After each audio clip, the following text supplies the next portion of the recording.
Today I'm going to be talking about my concepts on practicing, what's my mentality when I'm doing it, what you should be doing, and how to separate it mentally between playing guitar and practicing. Because at the core of it, when you're playing guitar, you're technically practicing, so you just have to think of it differently.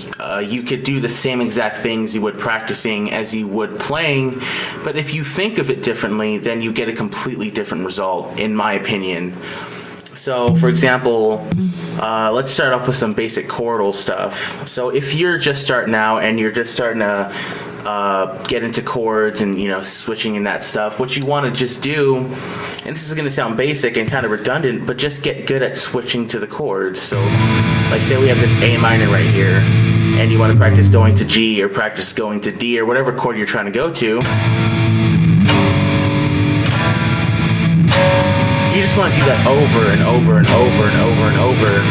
And the reason why I'm even talking about this is because what happens is when most people are able to do that, they instantly think that they've figured it out and they stop practicing it, but that's not where you should stop. If you're just able to do something, so say you are new to chords and you haven't been able to switch to, A minor to a D or a G to a C, and you're just able to do that, don't stop practicing it.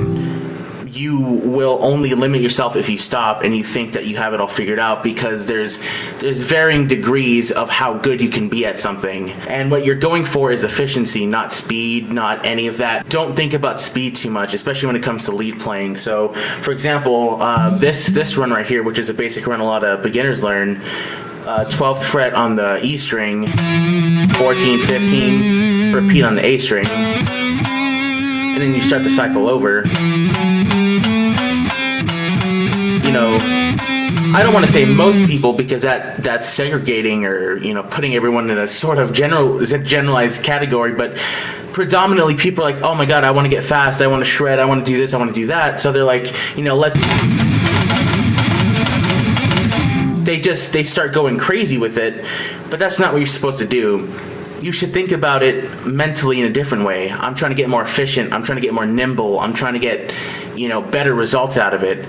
Speed comes as a result of being efficient or having a lot of dexterity. So when you're doing an exercise like the one I just showed you,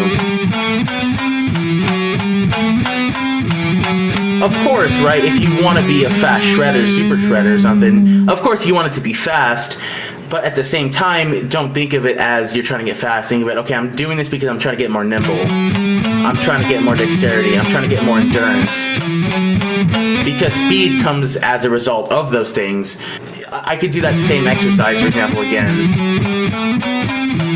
And if I was thinking of it in a not correct way, I wouldn't concentrate on what's important. So if I'm trying to go for speed, you completely ignore the technique.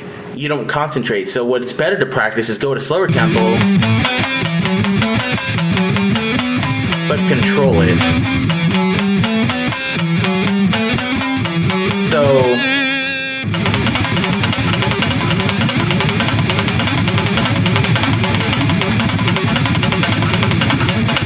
So I can go at that speed, but I don't necessarily practice at that speed. I never practice at that speed. You can achieve that speed by going slower because you have more control and you're putting more effort and focus. Same thing with chords, right? As long as you're focusing on the actual change and you're making sure that your fingers are in the right spot, you'll get much better results. And if you don't stop doing it, like I said, some people... right, say they can achieve a certain speed. Say they can achieve a speed like that, which really isn't super fast, but it's fast for someone who's not new to lead playing. Or who is new to lead playing, sorry.